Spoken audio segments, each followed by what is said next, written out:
and social media influencer. Tell us about yourself. My name is Majaji Hafstad. As already mentioned, I'm the author of The Faithful God and also Faith Ignition. And I'm an entrepreneur. I own a online shop where I sell customized women's wig, affordable wigs for women who don't like to spend too much on their hair.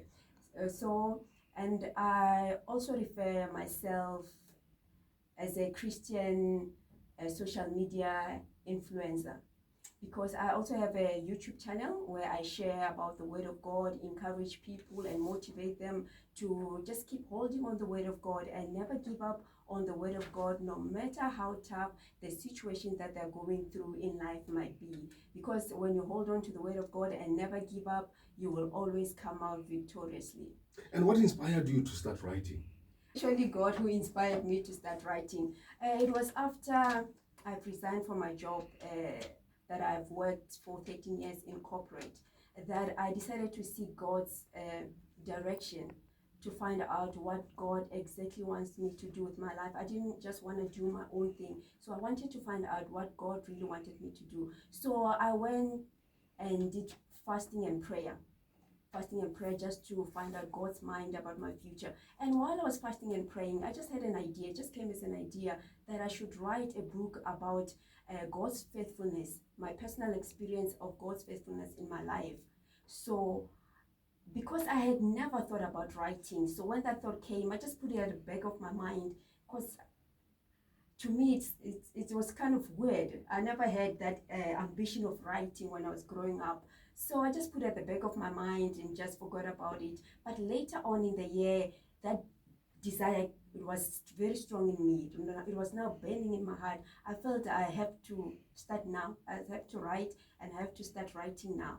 And then it was at night. I was trying to sleep, but I couldn't sleep. I felt the next morning I have to start writing. And during that night, I had what you can call a divine download. I knew that night that the name of the book must be called The Faithful God. It must be about my personal experiences of God's faithfulness in my life and how God has helped me through my life and how I have overcome life challenges. And God told me which colors to use on the cover, which picture. I have a picture of prayer hands. All those things were downloaded to me during that night, and I knew how to start, but I didn't know all that was going to be in the book. But once I started the following day, all that information was just downloaded to me, so I never got stuck. As I finished one subject, I knew what the next subject would be. So, in particular, what are your books about? So my books, I'm a born again Christian, so my books are about God. So my first book is actually personal experiences of God's faithfulness. So I can share one personal experience that changed the direction of my life.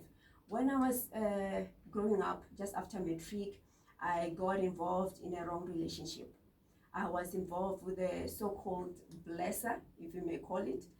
So I found myself at first I wasn't really attracted to the person, but when he started flashing money in front of me, I got hooked to that.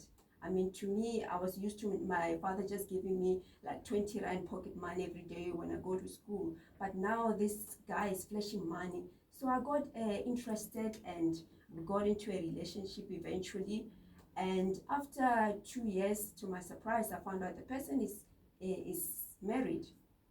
So I thought, I can't live now because I'm so addicted to the lifestyle. So I thought, as soon as I find someone else, I'll just leave him. But I never left. And then 4 years later, I was born again at the age of 21. And after I got born again, I didn't immediately break up with him because it was very difficult. I knew I had to break up with him because I knew it was not God's will. But I was able eventually to break up with him after I've spent time in prayer and the Word of God, just learning more about God. I realized that God has a better plan for my life. So eventually I did break up with him, although it was very difficult, and I would have sleepless night. I'll be crying at night, trying to get myself through that whole experience. But God was faithful through all that process. He got me through it. After a few months, I was over the person and God for a job. Because now I was depending on this person, I started believing God for a job. And God provided. I got a job in sales, and in the first 2 years that I was working there, I was casual, so I wasn't working full time. But once I was employed permanently, I started becoming I started doing well in sales, and I became the best consultant in the company. So I started, because I knew how to use faith. Now I wanted to be the best consultant in the company. So I used my faith to get to that level. So in 2 consecutive years, I was the best consultant in the company. And what would you say you learned while writing your books? It gave me an opportunity to look back in my life and reflect and see times where God had been faithful to me. So when I look back, I could see that God was faithful. He provided for me. He told me, he showed me that I didn't need a blesser to look after me. I did well in sales. I had a salary and I had commission. My commission was even more than my salary. So God provided for me there. So also, I believe God for a husband. And then God provided me with a Christian husband. And when I was praying, seeking God's direction about my husband, God told me, you're going to marry a white man. So I'll tell them at home that I'm going to marry a white man. And they thought, you must be crazy. I remember my sister said, no, man, you're going to marry a black man and you guys are going to behave. I said, no ways. God told me I'm going to marry a white man, and I'm going to marry a white man, and we're going to have beautiful girls.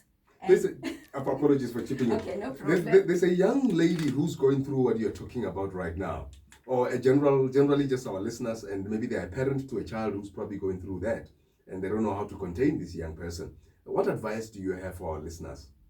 And perhaps also just give out your social media handles when somebody wants to order the book or book you for a talk. Okay, I'll start with for someone who might find themselves in that situation. Because sometimes when you're in that situation, your vision is so limited. You just see what that person is providing. You don't see your life beyond that person. All I can say to you is there's so much more in this world that God can offer you. That person cannot offer you anything close to what God can do. If you surrender your life to God, if you give your life to God, God will use you and will do so much more than you could ever imagine. And for the parents of the child, if the child doesn't want to come out of it, for the parents, I just want to say to them, just pray for your child. Love them, pray for them. That's all that you can really do. Stop telling them to leave the person, because the more you try to tell them to leave that person, is the more that they will hold on to that person. So all you can do is pray for them and believe God to deliver them from that wrong relationship. Somebody's listening, they said, I want to book this person to come and speak at our church, or at our high school or grade 12s. Where do they find you? Okay, you can contact me on, can I give out my number? I don't know if you feel safe with that, but normally, social media handles, Facebook and this and that. Okay, all right, yeah, you can inbox me on my social media handle on Facebook, and on Instagram is Majaji Hubstadt. And also I have a YouTube channel where I share the word of God and just encourage people. You can also just follow me. Please do follow me there. Fantastic. And subscribe to my channel. Fantastic. Now we thank you for your time, and we bless you, and we appreciate the blessings as well in terms of how your story pans out in such a short space of time. You're able to paint such a broad picture. Yes, and it certainly is a lesson to a lot of people. Thank you so much. Your last word? And thank you so much for having me. It was such an honor, and I really appreciate the listeners giving me an ear. And my books are both selling at the moment for 150 Rand. Grab yourself a copy. You'll truly be blessed. Fantastic. Thank you so much, Mrs. Majaji. I hope that as you thank you for making time for coming here in person physically. Good afternoon. All the best. Thank you so much. Appreciate it, and I'm glad your husband escorted you as well here. That's a beautiful story that you just told. He's the best. He's my #1 fan. Good afternoon. Thank you so much.